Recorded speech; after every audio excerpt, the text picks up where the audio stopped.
Hey, this is Joe Sands with Rare Elvis Photos. Uh, you're tuning into this because this is a conversation with Billy Stanley.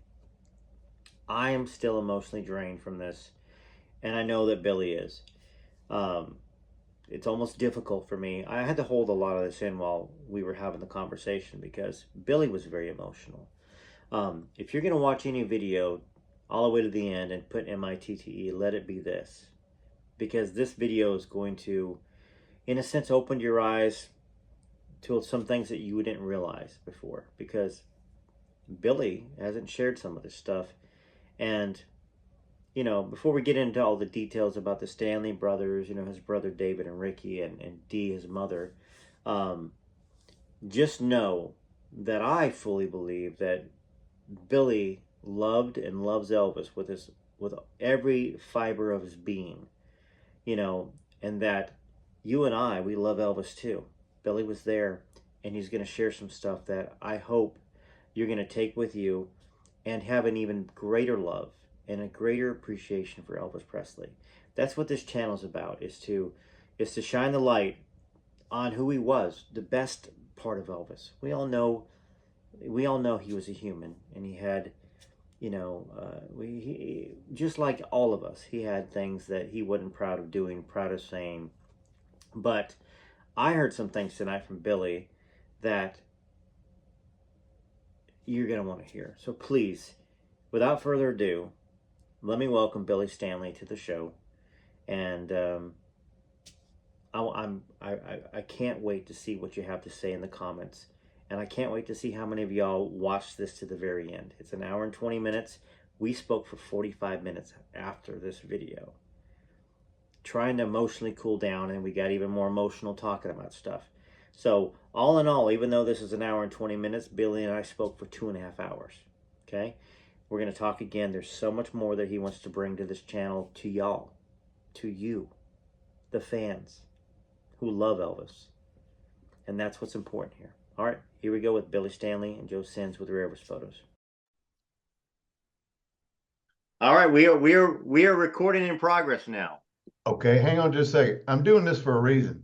You recorded Mike Stone drinking water. I'm drinking Kool-Aid. So just so you know, I hope you do record this. Okay, I'm drinking Kool-Aid. Don't record. I'll have to edit it out now. That's funny. No, Okay. I just have to leave it in, man. You're drinking Okay. Kool-Aid. Yeah. I Yeah. like it. Okay. All right. Well, hey, this is Joe Stins with Rare Elvis Photos. I've got the pleasure of sitting down having a conversation with Billy Stanley. How's it going tonight? Man, it's going great, Joe. Thanks for having me on the show. I enjoy your videos. I got to say this, of all the ones I see on YouTube, you've got to be the best so far, only because you do your research. I do admire that. I appreciate that. And of course, it's funny. We were joking before while we're getting the camera set up about how I also have the noisiest background at times. I love your son, man. What? Okay, Dad, I'll get it, or something like that the other night. Or I'll Yeah, yeah. I thought that Yeah, was if you're not hearing my 17-year-old yelling or doing some crazy stuff, my 9-year-old is jumping up and down. It's like, you know, I figured there's got to be some padding between the floor and this roof, but it doesn't feel like it. well. You are an artist, so soundproof the room.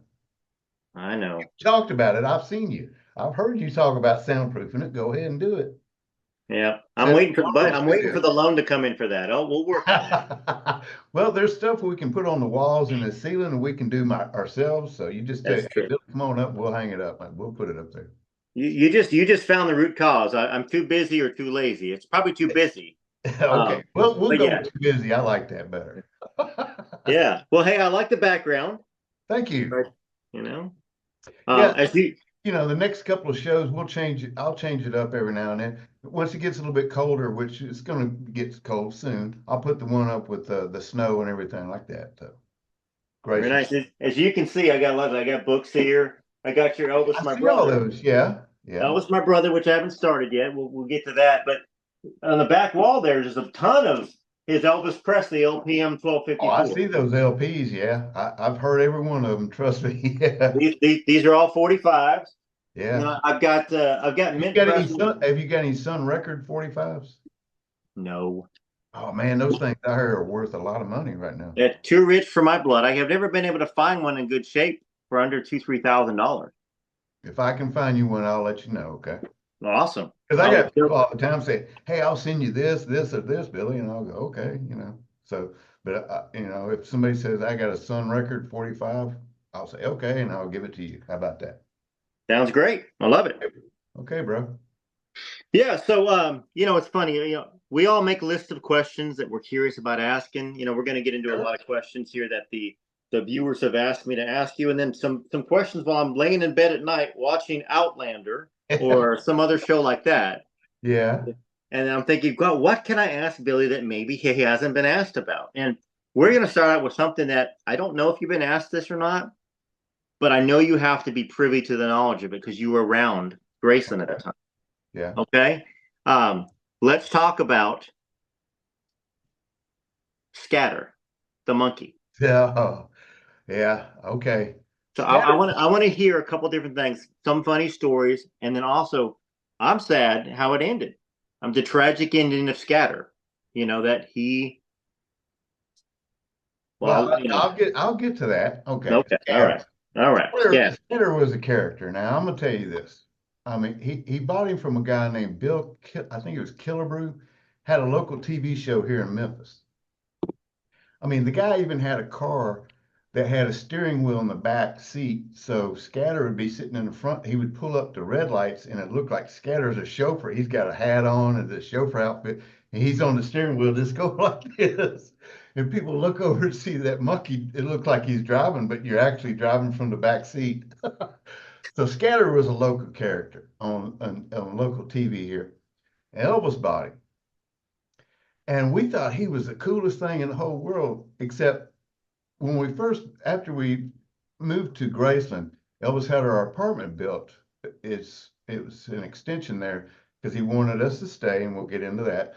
But one day, me, Rick, and David were playing in the apartment, and all of a sudden, Scatter comes walking in the room. I mean, somebody put him in, and he comes walking in, like screaming and yelling. I jump up on top of the bunk bed and I grab the bar that goes to the top of the stair thing to go to the bunk bed. I'm starting to swing it because I thought he was out there to kill us. I mean, Right. he was 8 years old at the time. And he'd already bit my mom and gave her 4 stitches in her hand for Oh, biting her. But he loved. I don't know where he got this from. He didn't get it from Elvis, but he loved to drink and smoke cigarettes. And he chased women all over the place. I mean, we'd be sitting there, Scatter's just kind of walking around, he's kind of got free reign. But all of a sudden, he'd just pick up a lady's skirt, and just look. right. Now, I'm only 7 or 8. I'm going, what is that? Why is he doing that? I didn't know. Ugh. But I love Scatter except for that one time. And then finally, Elvis come running in the room and grabbed him.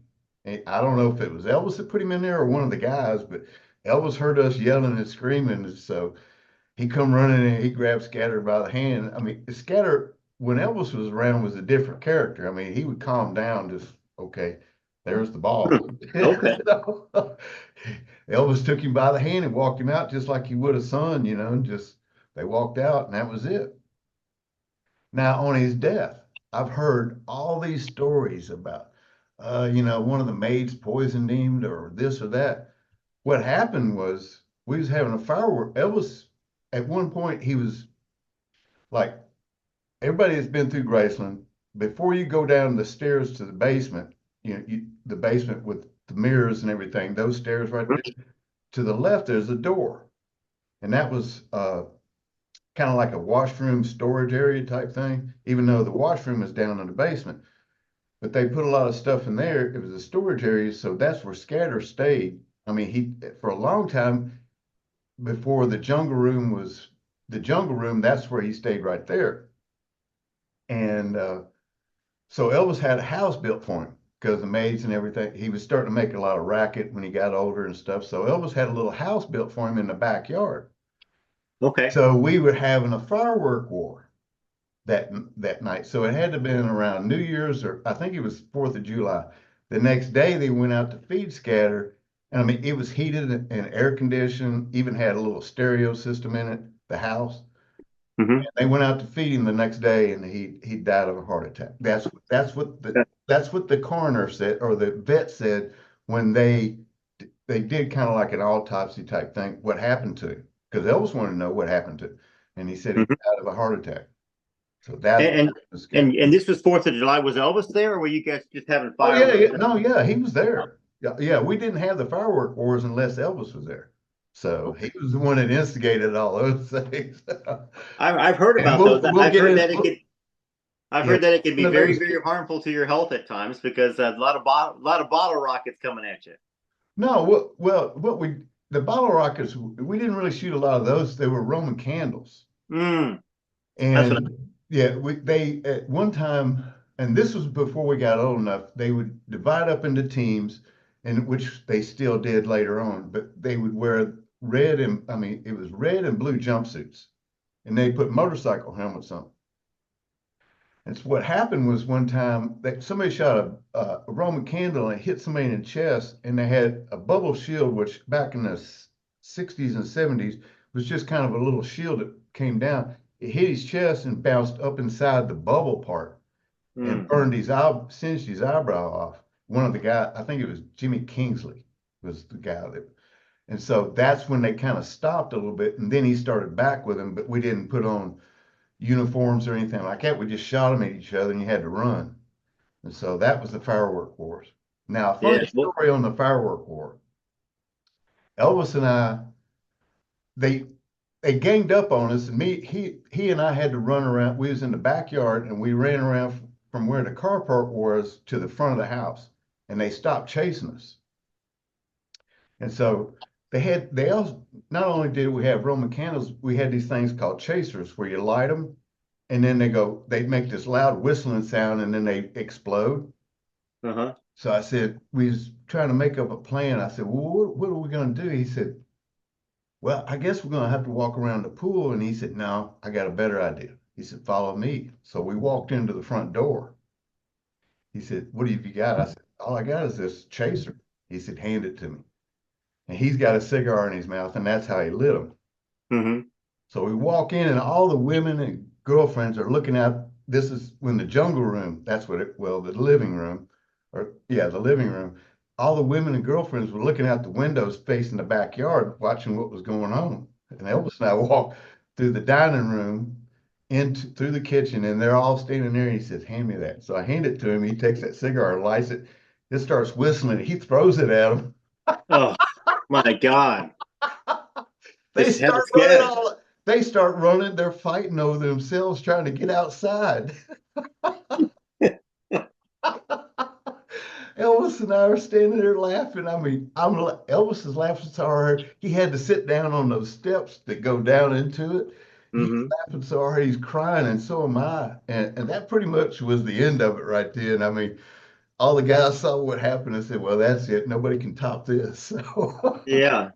Gosh. but Well. that's the way Elvis was. I mean, he would do stuff that nobody you wouldn't expect anybody else to do. Like a prime example, when I was going to the fairgrounds, when we first moved into Graceland, he would take us to the fairgrounds, and we would ride the roller coaster. And I remember I was sitting with him and Anita Wood on the front seat because that's where he loved to sit. And we got going, and he rode it a few times. And then one time we went up, he said, watch this. He did, as it starts off, it kind of locks, but he put his knee up a little bit high so it wouldn't lock the bar. Right. So it gets to the very top, he flips the bar up and jumps off and stands on the railing and watches it go around. And we all get down to the bottom where the guy that's running the roller coaster, oh, where's Elvis? And we all point up, and there's Elvis up there waving. I'm up here. So That's yeah. That's hilarious. My wife and I were watching half of the. That's the way it is. yeah, 1970. yeah, We didn't get through all of it because it was too late last night. But one of the things my wife said was that he had to drive everybody crazy with how active he was. We always read how Elvis couldn't sit still, his legs moving around, doing a lot of stuff, always staying active, and that was part of who Elvis was. Yeah. Part of how he got so much stuff done in his life, staying busy, all the shows in the early 50s, the energy that he had that everybody thought he would have forever. Well, his nickname, I mean, he handed out, everybody's seen those bracelets that he handed out to everybody. It was a little gold chain and it had a little bar and it had your name, but on the backside it had your nickname. On the backside of his said crazy. That was his nickname, crazy. I mean, because the guy would just think of it, all this crazy things like, shooting, these back in the 60s and 70s, they had these flash cubes that, you had to put inside a camera and stuff. You know, he threw them in the pool and started shooting them with BB guns. I mean, okay, now we got to drain the pool and clean out all that stuff right there. It's just, he thought of this stuff all of a sudden. I mean, the best one was we were riding around in the tractor around Graceland, and this is right around Christmas time. And what we did was we'd have a tractor and there was a wagon back there and we filled it up with hay and it was almost like a hayride at Graceland at night. Right. He'd be riding around and he'd accidentally hit the fence or something like that. The trailer would. Well, okay, let's fix it so nobody else would. So he'd say, "Where's the lumber?" And we'd go get the lumber and we'd all fix the fence that night. But that's just the way that's the way he just worked was let's get out and have fun. Okay. Oh, Right. there's something. So we got to fix it. So that's the way he was. I mean, Which, I mean, that tells everybody that doesn't really know that side of Elvis, not just a hardworking entertainer for his fans, but he was willing to put in the work oh in his yeah, own home. yeah. Well, I mean, you work hard, but you play hard too.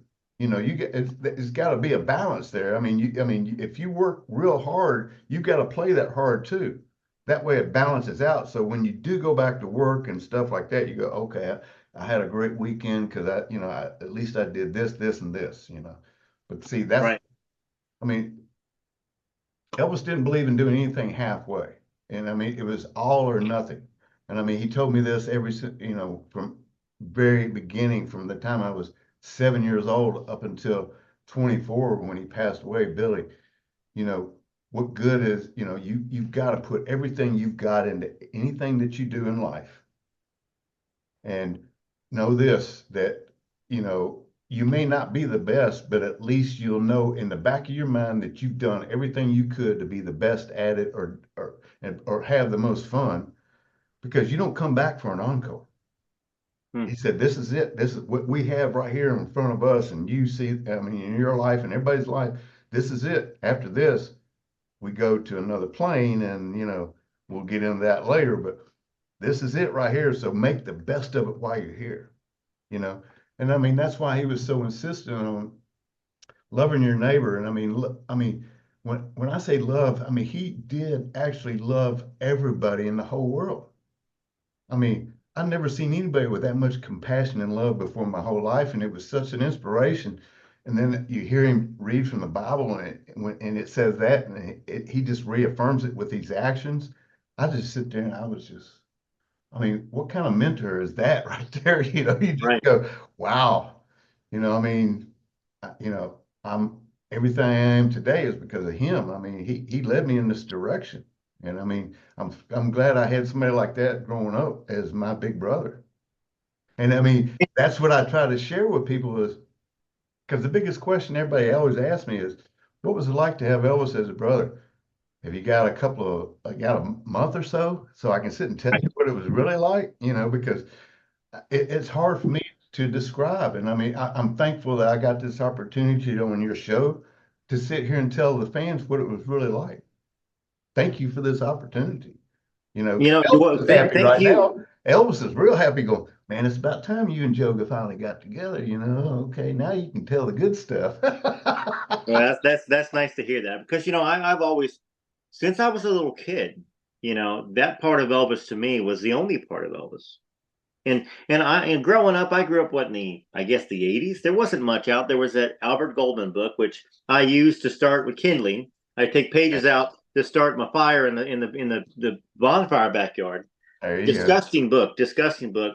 There Yeah. wasn't many other books that were out there, but for some reason, And of course, I grew up reading Western novels, Louis L'Amour, and Oh the yeah. cowboy always saved the day. He always took care of the damsel in distress, the children Did, that were there. And did you Elvis to know me, Elvis? Did you know uh, Elvis liked Louis L'Amour? oh, did he really? Oh yes, he did. Oh, wow. He read his books. Oh Well, yeah. there you go. Wow.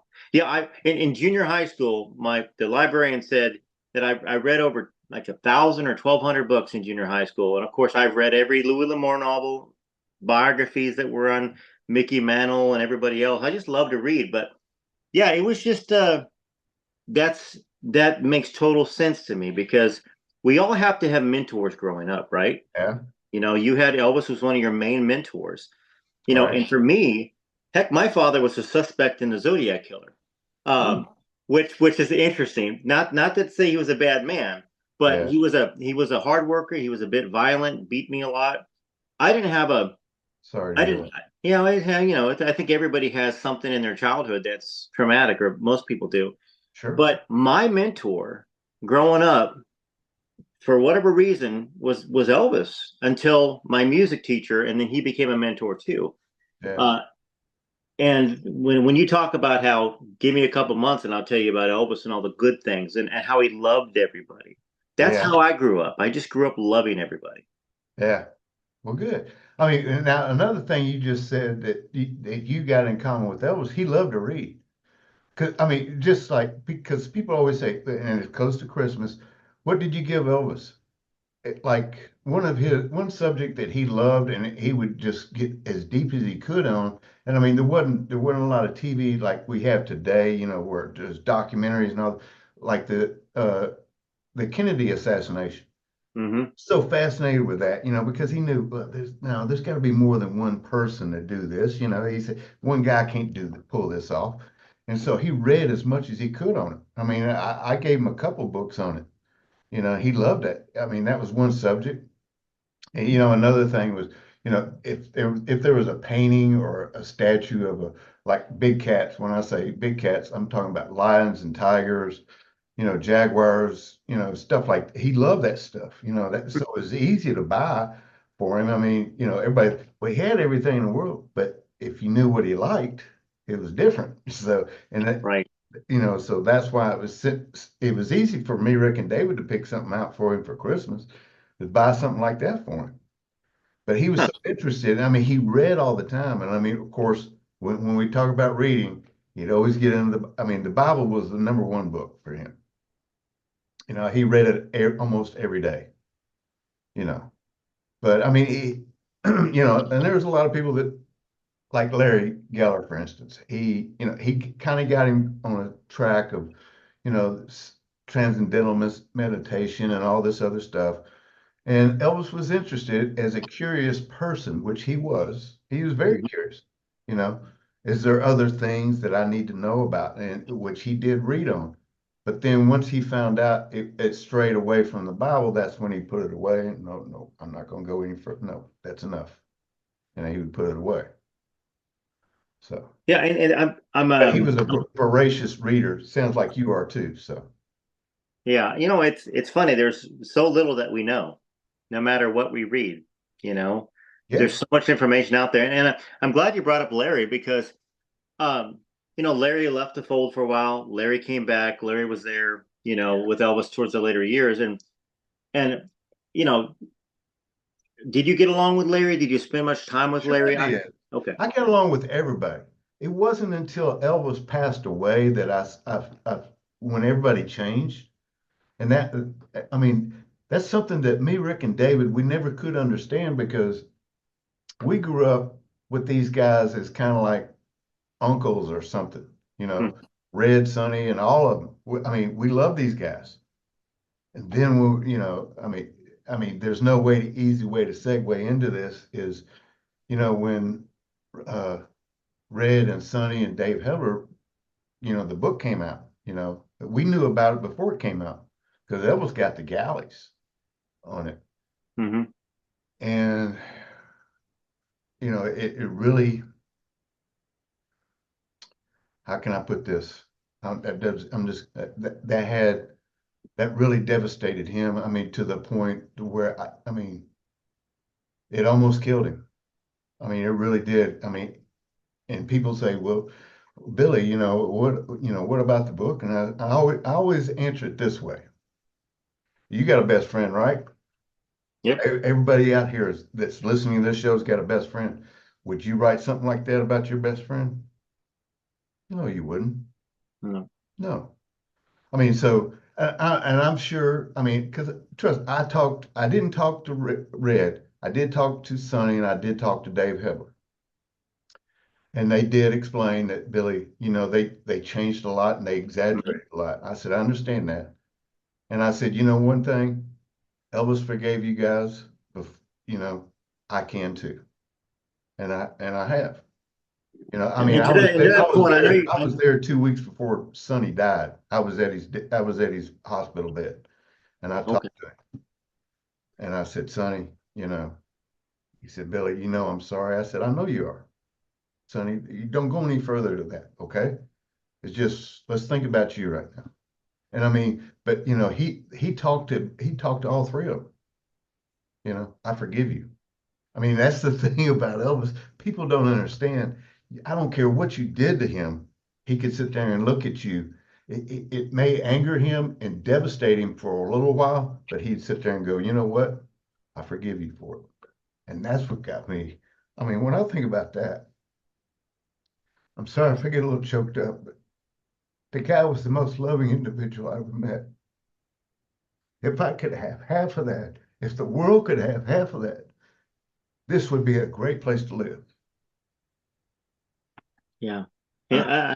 I appreciate that. I'm sorry. It's making me choke up because first off, I mean, that had to, like you said, it devastated Elvis for a couple different reasons. First off, if they were just going to tell the good stories, they had to have told either exaggerated the bad stuff.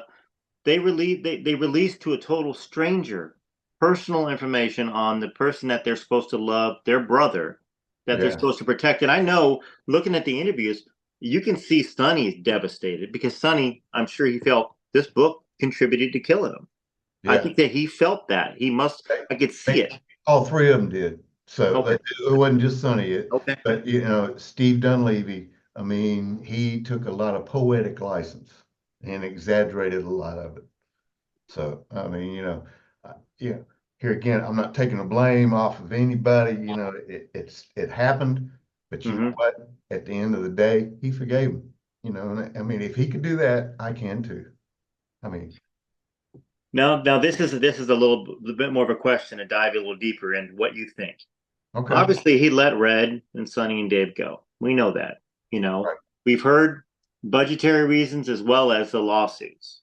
You right, know, and we were told that, like in reading books, that Elvis said, "Hey, give them." I think it was a month or 2 months worth of pay, and that Vernon only gave him 2 weeks, if that, of pay. right. Which I've talked about in some of my episodes that if Vernon would have given the 2 months, and a message, hey, I'll bring you back when things are better. What do you know of that situation? What do you think about that situation? I think Elvis was going through a big change in his life because this happened.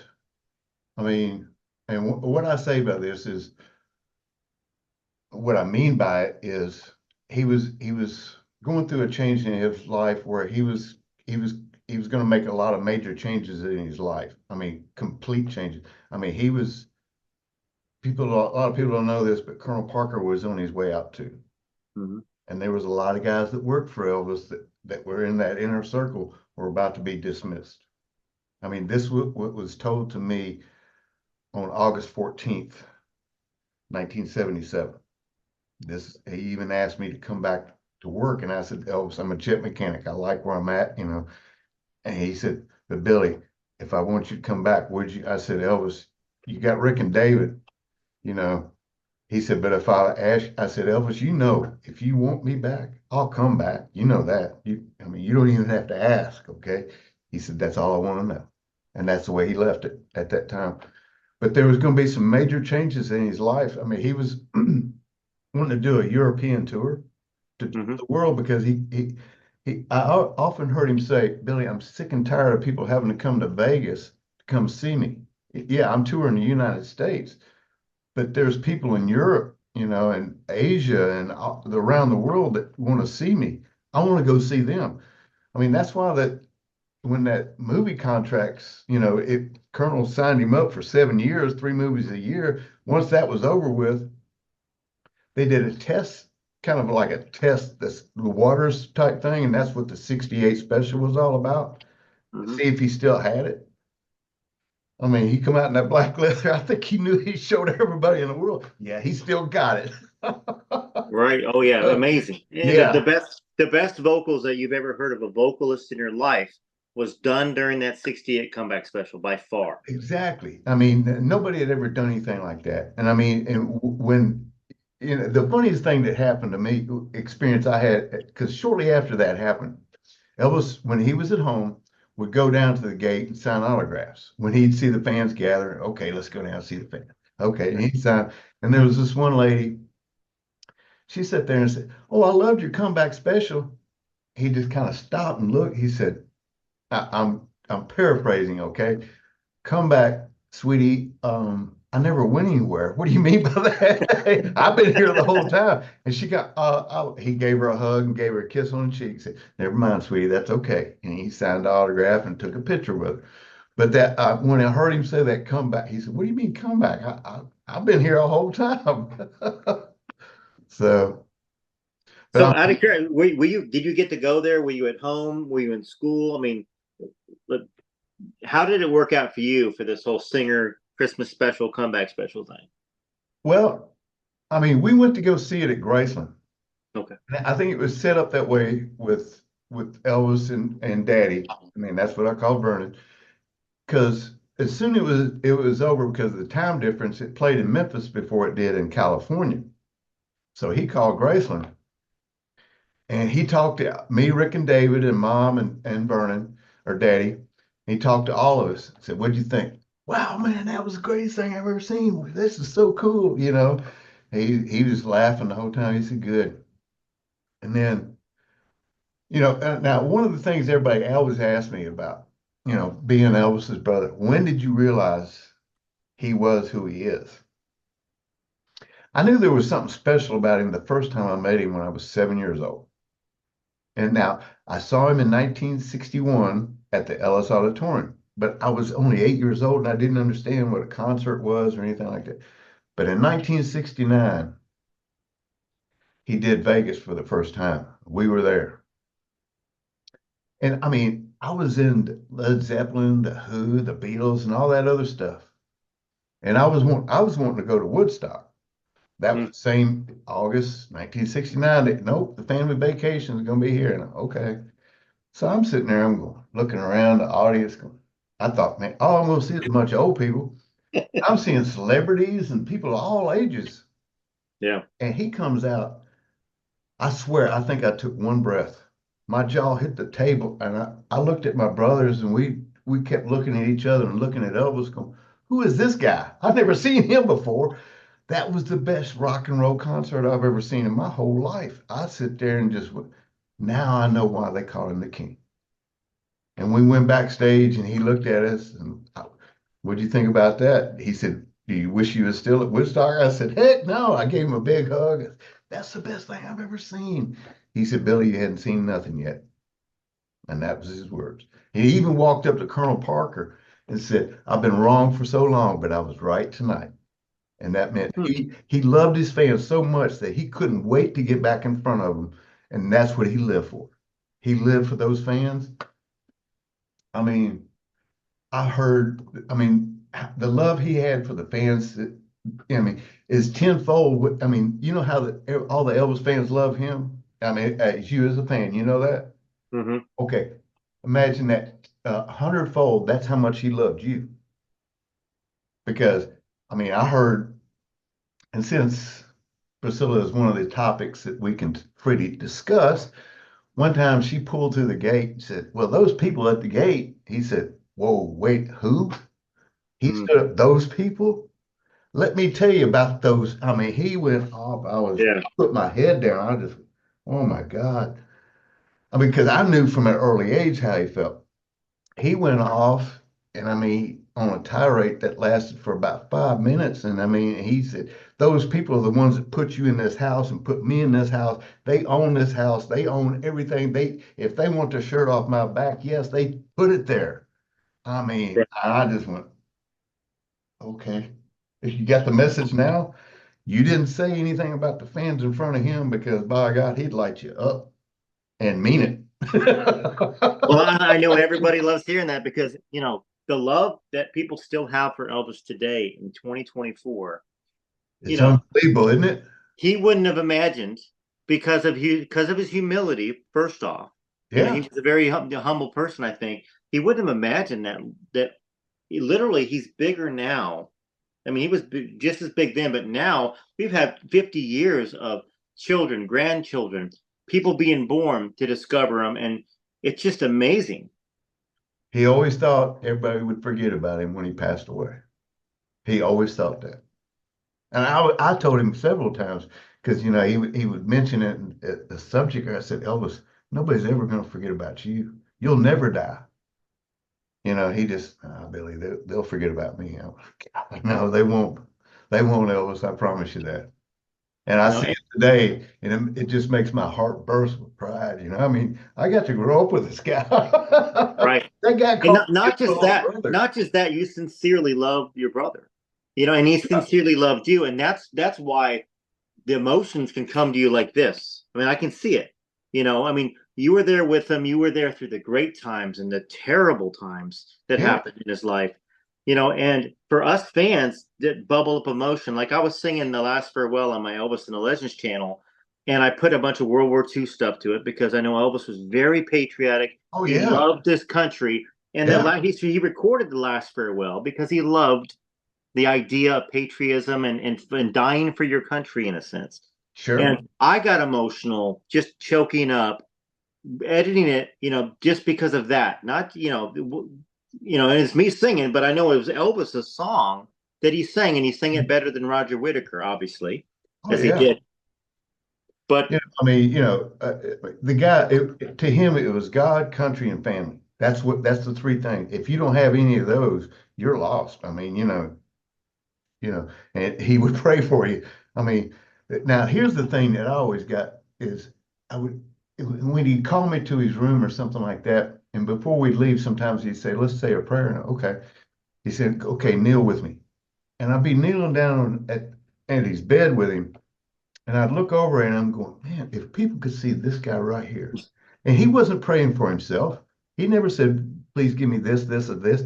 He would say, Lord, please be with my fan. I mean, the first thing, always be with my fans and please bring love and joy into this world. And I wanted to go, well, you're doing that, Elvis.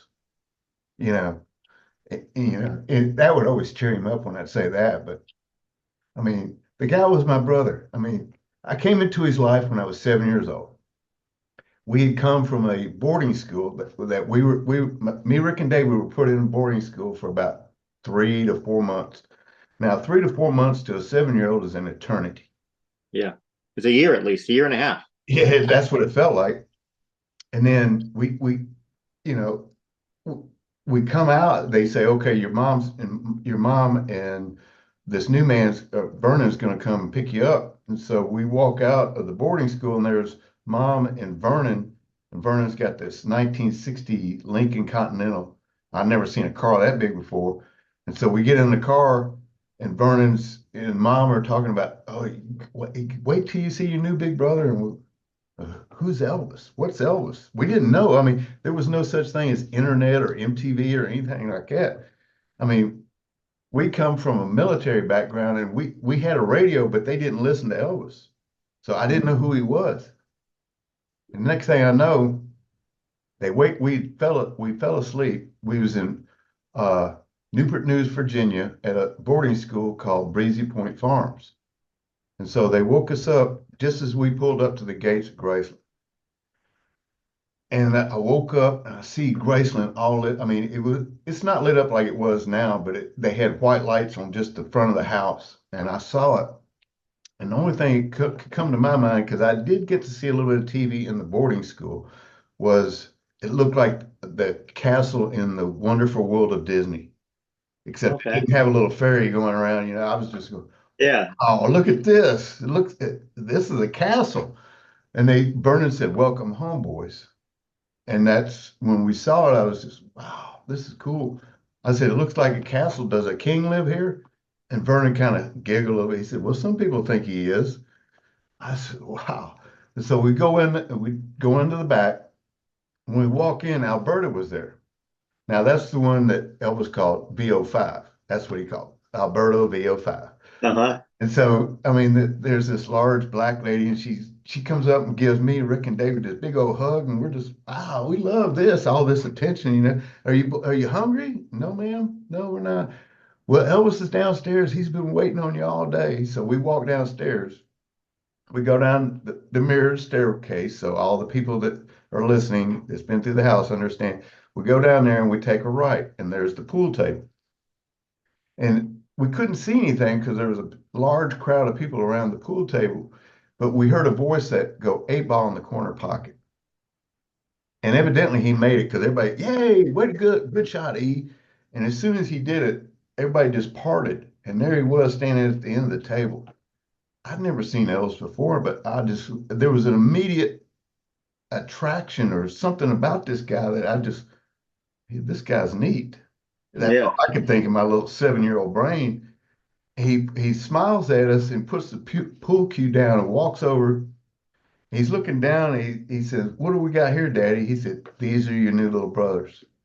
He picks because we're so small. I'm 7, Rick's 6, and David's 4. He picks all 3 of us up at one time and said, "Daddy, I always want a little brother. Now I got 3." Now, when I think about this now, the guy could have turned his back and said, "No, I'm not going to have anything to do with any of this stuff. Daddy, I don't like any of what's going on." But he didn't. Yeah. And so, he said, "We're going to have fun, boys." And then he put us down and he dismissed everybody in the room and he played with us for a little while and he kept asking these questions. What kind of toys do you like? Blah, blah, blah. And, we was kind of, well, what is this? What's this thing? Oh, that's pool table. I'll show you how to play when you get older. And so he finally tucked us in that night. And, we changed, put our pajamas on, brushed our teeth, and we're jumping up and down on this big bed. It's later became grandma's room. And so we're jumping up and down. He said, "Okay, boys, have you gotten anything?" "No, we got our pajamas on, brush our teeth." He said, "No, no, no, let's say a prayer." "Oh, okay." So we never really done that before. He said, "Come on, kneel down with me at the end of the bed there." Now, the bed I'm talking about is the purple room that everybody calls grandma's room. Okay. Yep. That's the room. Yeah, that's where we stayed, that big old bed. And that's the one we were jumping up and down on. He said, "Come over here and kneel with me at the end of at the end of the bed." So we kneeled down. Elvis is in the middle. I'm on the left side, and Rick and David on the right side. And I'll never forget this prayer. He said, "Dear Heavenly Father, we thank you for this day and for all many blessings. Thank you for bringing these boys into my life. I promise to love and protect them the rest of my life." And when he said that, I kind of looked up at him and I could feel that love. It just as a 7-year-old, and I just kind of put my hand up on his shoulder. Mm-hmm. And he kind of looked over at me and he just kind of winked. He said, "Amen." And we got up. He said, "Okay, who wants to fly into bed?" And I said, "I do." And he picked me up. He threw me into the Right. bed. He said, "Okay, boys, I'll see you tomorrow." Now, the next day comes and it's like a fire drill. He comes running in the room, which we didn't know at the time that he really wasn't a morning person, but he was this morning. Right. I'm running in there about 7. It was about 7 or 8 o'clock in the morning. "Go, boys, get up. We gotta go, gotta go." And it's kind of scared us. And so we're looking around and we start looking for our clothes. We had our pajamas. So you don't have time for that. So he takes David and puts him on his shoulders and takes me and Rick by the hands and takes us out into the backyard. When we get to the backyard, there's 3 of every toy you can think of. And I went, "Wow, whose are those?" He said, "They're yours." And I'm looking up at him. "This is Santa Claus." I said, Right. "Can we play with them?" And that one comment, "Can we play with them?" brought a tear to him. He said, "Yes, Billy, they're yours." So we ran to the toys and he ran with us. And me, Rick, and David were picking up, wow, look at this car. And it was, yeah, we'd walk over, look at this. Yeah, that's neat, isn't it? Yeah. And that's how we spent the first 24 hours with Elvis. That's the kind, and everybody that says, oh, well, he only tolerated. No, he didn't tolerate us. He loved us as brothers. Anybody that says any different, don't listen to him. They Right. loved us. I mean, Rick and David were working for him he took Rick first from school when he was 17 years old. Said, told my mom, oh, I promise he'll get a tutor and all this. And Rick gets on the plane. So when do I get the tutor? Elvis looks at, I'm your tutor. Right. I'm your tutor. You're going to learn about I'm life. the tutor. And did he give us an education that we'd never get in any college? Yes, he did. He gave us an education. I mean, but spending all those years with him on learning how to love anybody and everybody in this world was the biggest education that we got.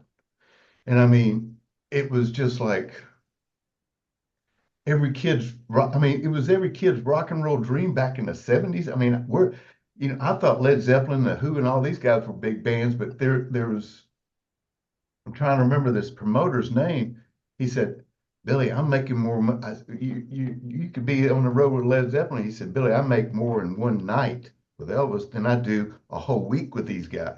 Oh, okay. Didn't know that. Jerry Weintraub is who it was. Okay. Yep.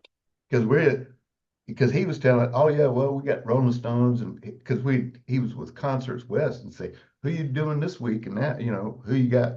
He'd tell us all these bands, and how come you're not on the road with them? Billy, I make more in one night with Elvis than I do with these guys in a whole week. Oh, never mind. But I mean, that's the way it was with this guy. I mean, with Elvis. I mean, what he did was, and I heard him several times tell Vernon, I'm gonna make sure my boys have all the advantages I didn't have when I was growing up. And I mean, he made sure of that. I mean, he protected us. I mean, there's stories we'll get into down the road about going to check on a bully that was bothering me one time. Right. Yeah. No, wow, this guy's doing this for me. Wow. But I mean, now I'm going to let you ask questions because I've been kind of rambling. No, that's good. I'm enjoying listening. And of course, the story about tucking y'all guys into bed, throwing you into bed, praying, waking up the next morning with all the toys. Yeah. I have to imagine the reason why all the toys were there is because Elvis knew you guys spent the time in the boarding school, and you had no Christmas. Yeah. You had no Christmas that year. Yeah. I mean, when we was in the boarding school, I mean, the best I can relate it to was as soon as my mom pulled off, it was the worst nightmare. I mean, I would never put any kid through what me and Rick and David had to endure because David sometimes would cry, and me and Rick would go check on him, to see why he was crying. And the people that ran the place would come in there and go, "What's going on?" Well, our little brother's crying. Well, he's going to stop. You're going to stop doing this, and don't ever do this again. For punishment, they didn't whip us. They put Tabasco on our tongue. Oh, geez. Yeah. So, and then that Christmas, Mom and Vernon were together working out the plans with the divorce and everything else that was going on. And so that Christmas, all these kids were leaving them because it was a private boarding school. And I mean, it was well-to-do kids. They all left except for one other kid, and I'll never forget his name, was Nicky. Nicky stayed there with us. So it was just the four of us. And we sat there at Christmas, and he had this radio that it was like a transistor radio, and he had a little plug on it. And there was a big cord, I mean, metal cord going up to a phone, it looked like a telephone pole. And he put that on there, and we could pick up all these radio stations. And we sat there and listened to music most of the day that day, on Christmas Day. Hmm. We thought we were orphans then, because like I said, Yeah. we thought our mom had left us, to be honest with you. I mean, and then when you see Elvis do that when he came home in March, when he's doing that interview. With Frank Sinatra, right? Or No, the no, interview no. in the office.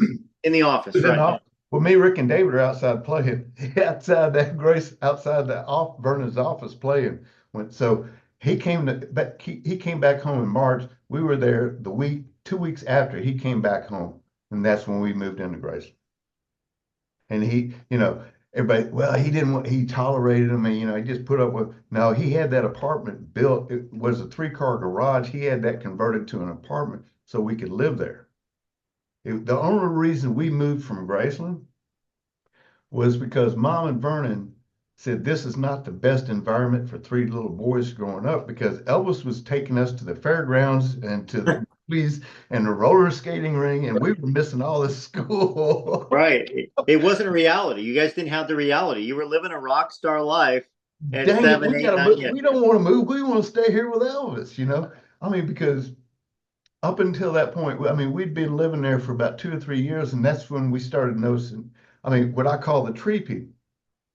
And that was the fans. Me, Rick, and Dave would be out in the backyard playing or something like this, and we'd, hey, kid, come here. And I mean, you see these trees, but along the fence over here on this side, we'd see these people in the trees, and we'd walk over and say, yeah, hello, and what are you doing here? We live here. What do you mean you live here? I said, yeah, we live here. Elvis is our brother. Ah, no, he's not. Yeah, he is. Well, if you're your brother, go get him. Okay. And if he was home, we'd walk in the house and go, Elvis, the first time was, Elvis, there's people in the trees, they want to see you. And he said, tree people? Three people? Yeah. That's I hilarious. said, yeah, there's people in the trees. He started laughing. I got to see this. So he walks out, and when he walks up to the fence and sees all these people, he's, wow, Elvis. Yeah, these are my little brothers. This is Billy, Ricky, and David. And he said there were some people out here who wanted to say hello. And yeah, I'll take it. Yeah, sure, I'll take a bit. Well, yeah, sure. He signed autographs and did everything else. He talked to him for about 15, 20 minutes. Okay, well, we're going to go back. I'm going to play with my little brothers for a little while. And, that's happened several times. And I mean, one of the last times it happened was, why do people do this? He said, some people, you know, they think I'm a big deal, or, they're called fans. Oh, I said, wow, a lot of people must love you. And he said, well, some do. He said, now, if they love me, what are you supposed to do? And I said, love them back. He said, good answer. Okay. Yeah. And that's how I got attached to the fans at a very early age. Was I love the fans like Elvis loves them. I mean, because without them, Elvis, you know, wouldn't have been where he is and where he is today. Now, on this, and I'm not, like I said, I'm not bashing anything, but somebody's taking a lot of credit for what happened after Elvis passed away. No, they don't get the credit. Hmm. And here's why. Um, when Elvis passed away, he had $5 million in the bank. Next year, 1978, August 1978, it was $15 million. All of his record sales, movies, and everything else went up, and everybody started buying. That was $15 million. Before Vernon passed away, it was his plan to open Graceland for the fans to come through. Somebody else took credit for that. No. Yeah, yeah. I agree with you. Everybody said, well, this person saved Graceland. No. Who saved Graceland? The fans. The fans saved it, You exactly. saved it. You saved Graceland, and you are the one that made him what he is today. And thank you for doing that. I mean, I don't get anything. I don't want anything. I got the memories. That's all I care about. I mean, the money and stuff that's all smoke and mirrors. I mean, And back to that. Look, first off, obviously, we know who we're talking about. She yeah, didn't do it. She didn't do it for free. She didn't put her face out there. She didn't all this other stuff she did. She took money. right. But back to the whole thing, you're not doing it for the money. The money is a ball and chain. The money is something that ties people down and really takes joy away from their life. Those that are the richest. And that's why Elvis probably played so hard, gave so much, because money, in a sense, is something that will ruin your life if you have too much of it and you hoard it. And Elvis was It so generous. If you put money as your primary goal and look at it as your God, yeah, then that's what it is. But see, Elvis didn't know the meaning of it. That's why everybody says he gave so much because he always said, Billy, what's the use in having it unless you can share it with those around you, even those that didn't know him. I saw him buy cars and jewelry and houses and stuff for people he didn't even know. I mean, just because they happen to be standing at the right place at the right time and he's buying a car, go have them come over and I'd like to meet him. Nice to meet you, Elvis. Well, what are you doing here? Oh, we was just watching you buy a car. Well, pick out one. Here's one for you. Right. And the lady said, well, I've already got one. And he looked at the husband. Well, sir, why don't you pick one? You're gonna make me choke here. Yeah, That's okay. that's hilarious. I You mean, know, it was a means to make other people happy. That's what money meant to him. And that's all it was. Money was not his God.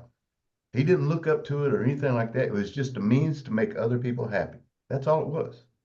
yeah. And That's, Alex, I'm really glad that you said what you said, which was the fans made Graceland. Elvis made yes. Graceland. The fans loving Elvis made Graceland. And Anybody it's that's funny. sitting here watching this show, it's you and the love that you have for him and the love that you pass on to other people that you come in contact with about your love with Elvis is what kept Graceland alive. And that's what's keeping Elvis's memory alive. Plus you, Joe. I mean, you're doing a show here. It's a great show. You're doing that, and God bless you for doing this because there's a generation of people that don't know who he is, and you're carrying on that legacy. Thank you for doing this. You know, You're welcome. I I'm agreed giving. to do this show because I saw you've got a good heart and this is what you're really trying to do. Thank you for that. I appreciate you hanging on to tell everybody. Billy wasn't necessarily going to come on right away because he doesn't know. He didn't know me. There were No, some things that he saw that he was concerned about. We talked a little bit online on Messenger and just talked. sure, And you watched a lot of these episodes sure. before you agreed to come on because you love Elvis. You want to protect Elvis. You want to protect the legacy. And why I do this channel is I'm giving back. I'm giving back what Elvis gave me. Yeah, It's kind of crazy. Never met the man in my life, in person, but literally, he made a horrible childhood that I had wonderful in a lot of ways. And I think that everybody out there that's fans can relate to it. yeah, Elvis got him through a tough time, whether it's singing gospel songs, whether it's watching an Elvis movie, whether it's hearing wonderful stories, whether it's tonight watching you, Billy Stanley, sharing the stories of what your brother was really like. yeah. We all have dark, bad times. We have tempers. We have things that we struggle We with in do. life, but that doesn't define us. Yeah. Well, I mean, everybody asks me, what's the most definitive song Elvis ever did? And I'll tell you, it was Bridge Over Troubled Water Oh, I love it. But yep. because he wanted to be all the when the fans hear that one lyric, I want to lay myself and be your bridge over troubled water. That's what he wanted to do. Here we go. I mean, that's how much love this guy had for the world. I mean, I'm sorry. No, no. I mean, this is something that I think is healing for people to listen to and to hear because the thing is, you know, even though you lived it and you're feeling his emotions, you know that there's millions of people that while you're choking up are choking up too. Through you, through your knowledge and your love and the feelings, we can feel it. Well, I mean, everybody goes, there's fans, then there's Elvis fans, okay? And the biggest thing is that they always want to know is, did he love me? Yes, he did, with all of his heart and soul. He would give you anything he could. I mean, everybody says, well, why didn't he take off? Because his health wasn't that best, the last year or two of his life. Because here's why. He said, I can't leave my fans. If he had to march through hell, he would have done it for the fans. That's why he kept going, even though he should have stopped and just, okay, take a rest, regroup, gather back up, and go do this thing again. No, he wasn't going to do that. No, he could never turn his back on you. And that's why he kept going until he dropped. Because he knew he wasn't going to be around that long to begin with. I mean, he said it ever since I knew him, Billy. We're only here for a short time, so you better make the best of it while you're here. And that's why he never stopped. He just go, go, go, go, go. And I mean, that was it. Well, when you think about it, some of the stuff that he told you about, which is be your best, do your best, Yeah. because we're not Always. promised tomorrow. He Yeah. knew. I mean, he would have known. And of course, I read the book Elvis and Kathy. She talked about how Elvis said, "I'm dying," and it said like he knew that he was maybe not long for this world. And I believe maybe you might have had some conversations about that with him, but he Sure. knew this. I mean, you can't predict your own death, but you can feel, in a sense, getting sicker and sicker. And us as fans, we get horrified when we think about between June 26th and August 16th, the last time we saw him on stage, and then you know we saw the picture of him driving through the gate waving. He didn't look bad there the night before. He didn't look he was, but we know that health wise he was He was, because I talked to him on August 14th, 1977. He was in great spirits. He was so looking forward to this next thing. And what he was so looking forward to was the changes that was going to happen after this tour.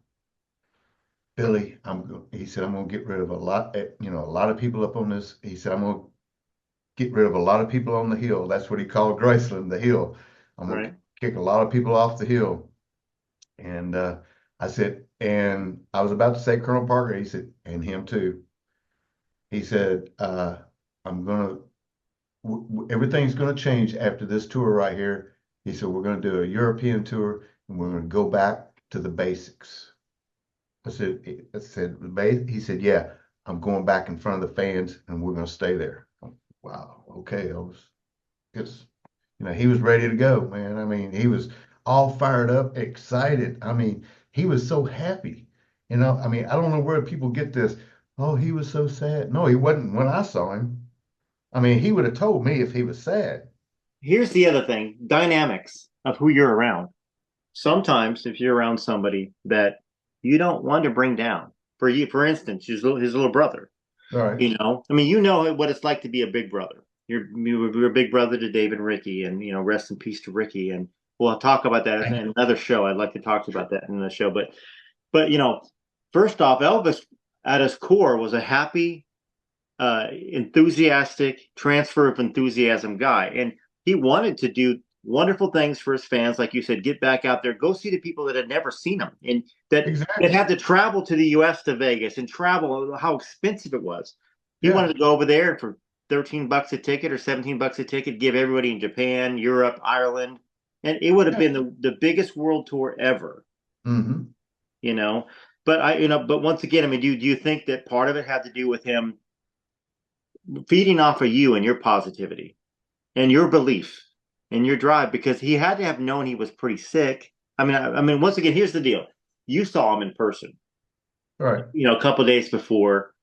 I mean, and I don't know, like, well, I don't know whether you were there because I knew you had a job. You were Yeah, I was a was it jet mechanic. a jet mechanic, so you Mhm. weren't living at Graceland, at that point in time. But you saw him. I mean, did you see anything that would have made you think that, gosh, he's sick like everybody else said a couple of days before he passed? Well, he had a weight issue, and I mean, the thing, I mean, let's just really clear the air here because I know we're kind of skirting around here because everybody wants to know this drug situation, okay? I mean, because that's where everybody's wanting to go with it. Was it a problem? Well, to some people it may have been, but now we're going to go specifically into that night, August 16th. Okay. And everybody's wanting to point a finger here, here, and here. Okay, what happened? Well, Rick took the first two packets up to him. Rick fell asleep. And Delta went out to the nurses. I mean, that's where Rick got it. It's to the nurses' trailer, got the Hmm. third. There was nothing abnormal about any of this. Okay. Now, when we start, now we're going into Elvis's death. Everything was going as it always has. Right. Okay. Now, to go any further is pure speculation. There's only two that know. That's Elvis and God what happened. Hmm. And trust me, I tend to believe what the coroner said. I had a heart attack. I know what that is. Okay. It happened that fast. And that Hmm. was it. Nobody was there. Somebody happened to be there when that happened to me. Because if there wasn't, I'd have just died right there. And nobody's noted. I mean, there he is. He's dead. And that's what happened to Elvis. I mean, of all things, I mean, I hate to go into it, but he's sitting on the toilet when it happened. I mean, but Which we've heard so many things. Like the majority of the things I read is that he was sitting on a sitting bench reading. no, But then yeah, I know. There's stuff to protect the pain innocent. was so bad he almost bit his tongue in half. So I it saw was a that. massive heart. It was a massive heart attack. It was bam like that, and he fell and he was reaching for the phone because he had a phone right there. He was reaching for it to call for help, and I mean, anybody that says anything any different, I know a lot of people. Well, this person said this person said. I'm telling you right now, it's all speculation because there's Yeah. only two. Like I said, that's God and Elvis knows what happened. Everybody else is guessing. So I don't even go there when people say. I just go. This is what I. Yeah. And it's not even that. I mean, I think like we all know that Elvis after we know now Elvis had health issues. He had a enlarged colon that was twice a large heart twice the size. He impacted Glaucoma, and yeah, we go through all. the thing. But the intestinal stuff when you're backed up like that, Yeah, that's gonna create blood poisoning. It's going to create issues with your heart, all that stuff. So Elvis had major health issues that unfortunately the doctors just didn't figure out. Because I mean, I don't think they did. They couldn't have. I mean, now you just touched on some the doctors. You know, ever since that happened with Elvis, my trust in doctors, and even now that I'm even older, I realize that at best they're all shade tree mechanics to begin with. They're guessing.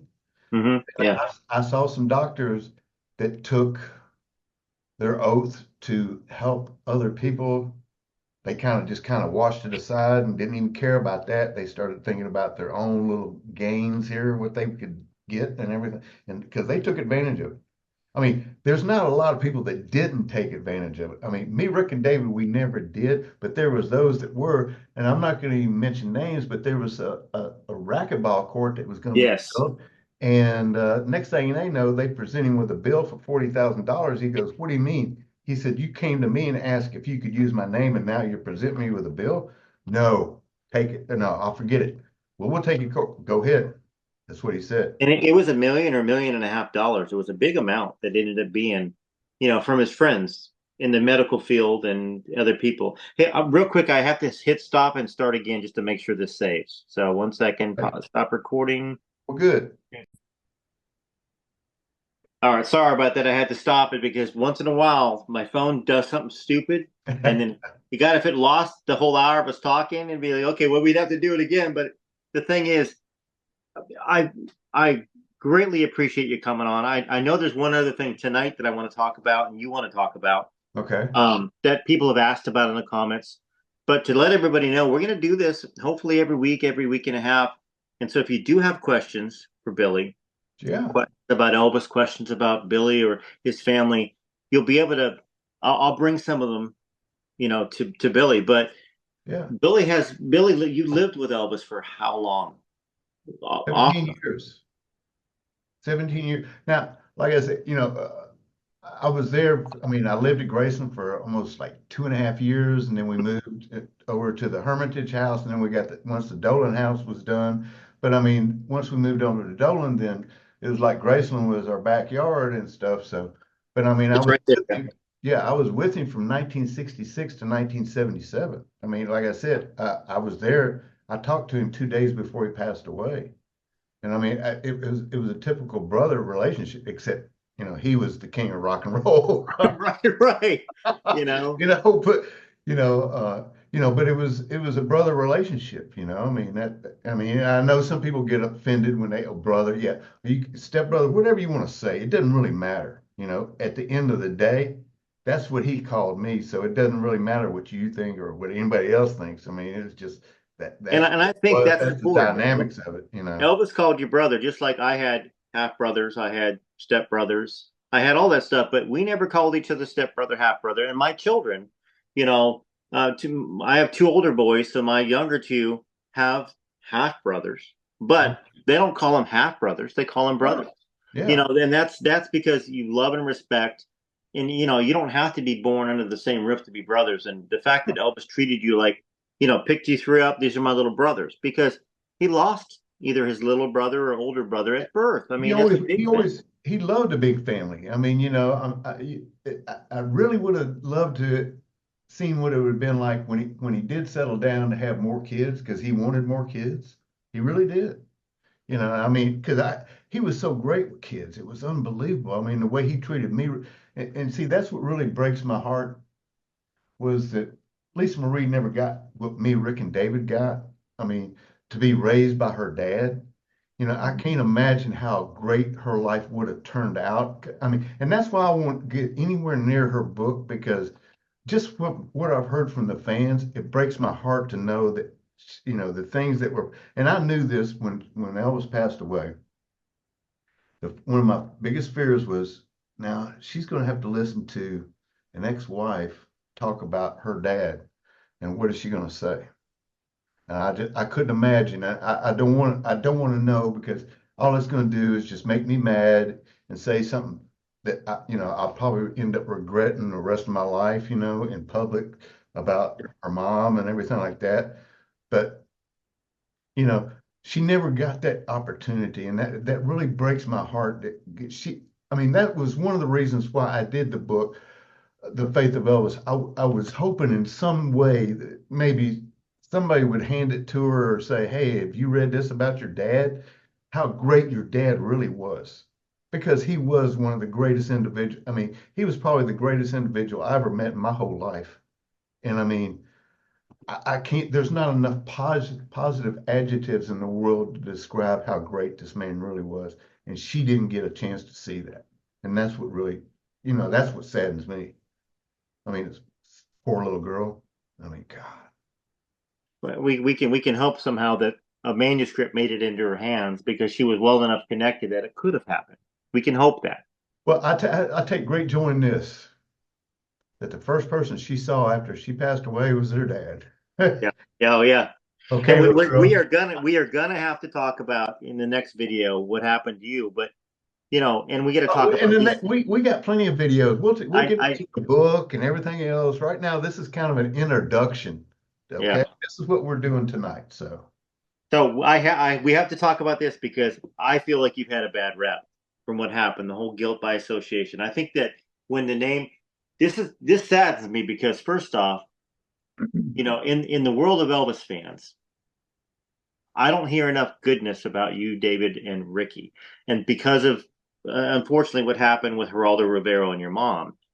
But I can tell the fans that are out there that what I've looked into, I don't see a single negative thing that you've ever said about. I haven't seen anything negative that you've said about your brother. I Certainly never, nothing damning and huge. I mean, he was a man. He had faults. We yeah, all have faults. right. So I just want to kind of, I guess, give you an opportunity to share a little bit of what Okay. happened. What happened was it all came down to where she didn't tell me what was going on. But she didn't like to drive at night. She said, "Would you take me to a meeting?" I said, "Sure." She said, "At the meeting, I'm gonna be sitting and talking to these people from the National Enquirer." Red flag popped in my mind right then. Yeah. Okay. I said, "Sure." So I'm sitting there having dinner and I'm listening to the conversation. And they get on the topic, and I immediately stand up. I mean, and I said some cuss words in front of my mom that no son should ever say in front of their mom. I can't repeat it because I'm a Christian. I said, blank, blank, blank, blank, blank, blank. You can't do this. And there was a guy sitting at the left side of the table. He said, "Well, I would for that kind of money." I said, "You probably would." I said, "Mom, let's go." I said, "They're setting you up. This is a trap. You better walk away from this right now." She said, "No, they wouldn't do that." And they said, "No, no, we're not going to do that." I said, "I'm walking out of here right now." I left. I said, "Mom, when you get done, call me. I'll come get you." But I said, I'm, there's no way you're going to involve any of us in this. So I left. I came back. I picked her up when she called. And I remember when it came out, I went and bought a copy. Got off work. I bought a copy, threw it down in front of her. She was sitting at her table drinking coffee. I said, "This is what you just did." And she said, "Oh my God." I said, "Yeah." So Now, a magazine. We're talking about a magazine National article. Enquirer, National Enquirer. Okay. All right. where it came out. Then she went on Geraldo. And I told her, "Mom, don't do this because all you're going to do is just dig it even, you're going to dig this hole even deeper." And now I came from that mindset from children are meant to be seen and not heard. My mom thought she knew more than I did, and she just didn't think it was going to go that direction, and it did, and it blew up in her face. That put a that put distance between me and her. It put distance between me, Rick, and David, and her. Because no, what she said is there's only one way I can say it, and I'm going to say it. It was a lie. And the only thing I can say was shortly before she passed away, she was in the hospital for about a month or so. 2 weeks before she passed away, she this is in one of her moments where she was kind of coherent, and she just said, "Billy, I'm so sorry." I said, "Mom, don't apologize to me. You apologize to Elvis for this, okay?" Because I knew I mean, the doctor had already told me, the month before she's Billy, everything in her body's shutting down. She's going to pass away. We don't know when. I said, "Well, what do we got to do?" And he said, "Well, that's up to you now." And I had to make a decision because I was the only one living in Nashville. I said, "Well, let's do the comfortable way out," which that means they fill you with Yeah. morphine or whatever, and that's it. I've been there too many times, unfortunately. But with my young son in 2017, with my mother the Yeah, year before. that's a tough Um, decision to make, put on a son, and I had to make it. And that's when she told me, she said, "Billy, I'm so sorry." I said, "Mom, you know, me, Rick, and David will survive it." I said, "But I mean, you've got to make your amends with God and Elvis on this." I said, I can't help you on this one right here." right. I said, "But this is something you've got to do yourself." And I know she was sorry because, I mean, she broke down. I mean, it was the next day I came to see her again, and that's all she cried about. "Billy, I'm so sorry." I said, "Mom, it's too late for that now. I'm sorry to say this. I can't comfort you in this because of what you've done. I mean, the damage was done." And everybody seems to think she did a book. It wasn't a book.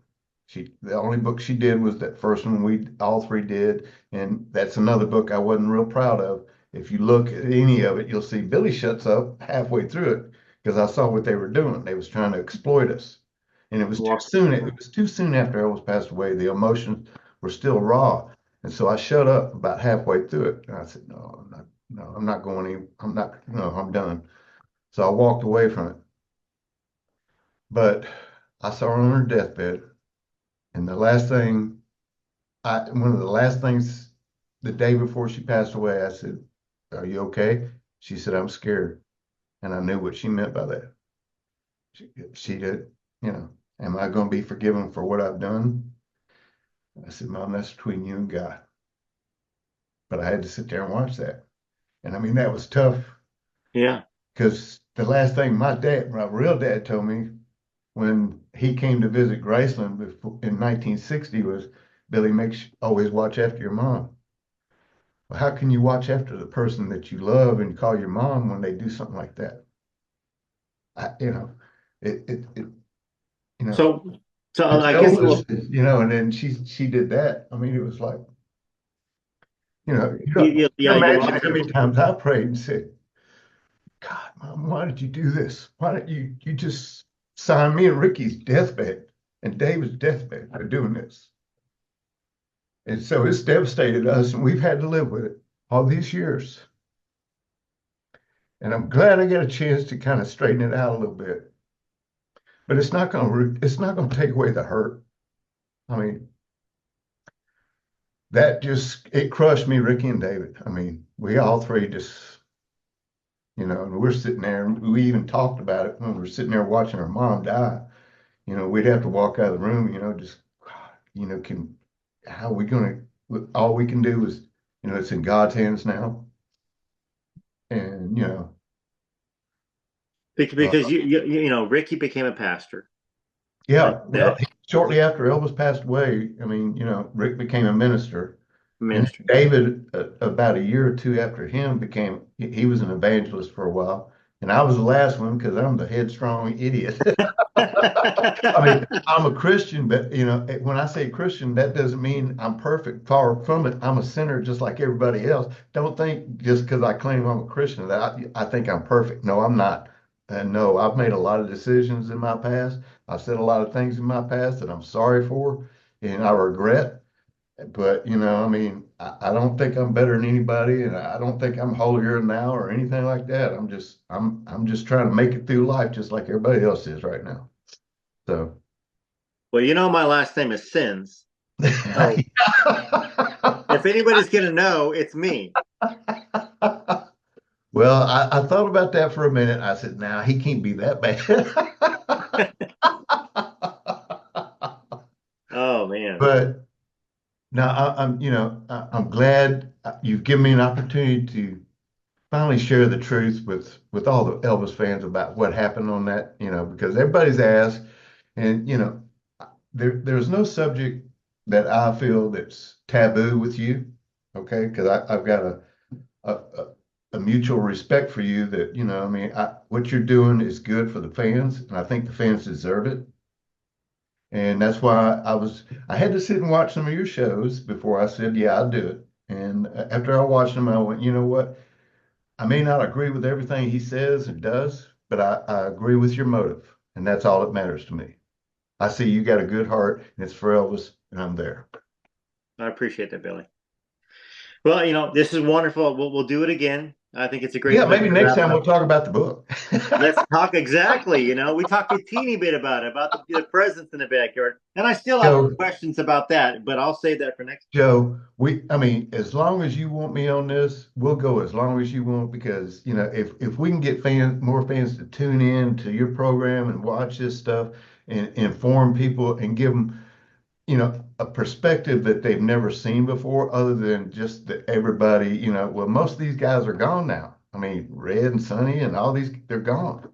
So there's not too many of us left, that were around from 1960 all the way up to 77. So isn't that crazy? That was 64 years ago. That's hard for me to believe. How old are you? Hold on a second. You don't look like you 71. I'm 71. I'll be 72 in January. So, Jeez. Yeah. Well, I'm glad you're here, and thanks so much for joining us. Thanks for having me on the show. All right, everybody, let me know what you think in the comments while I play a song I wrote in honor of Elvis called "There's Only One King, That's Jesus." There's one king above all, a light that never fades, a name that we call in every prayer we say. Through every storm we face, he stands tall and true, lifts us up with his grace, shows what love can do. There's only one king, that's Jesus. Only one king that guides and frees us. Every eye closed and every hand raised. There's only one king, that's Jesus. Set Elvis up on stage.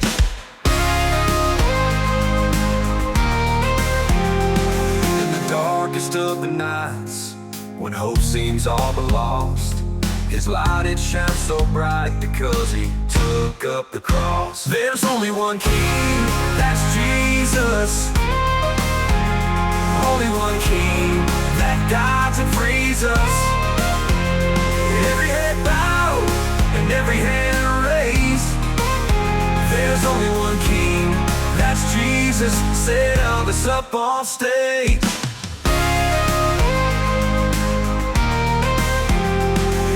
Darkest of the nights, when hope seems all but lost, his light, it shines so bright because he took up the cross. There's only one king, that's Jesus. Only one king that guides and frees us. Every head bowed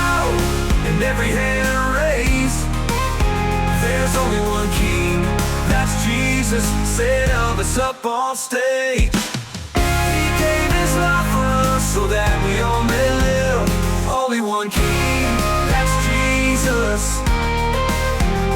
Only one King that guides and frees us. Every head bowed and every hand raised.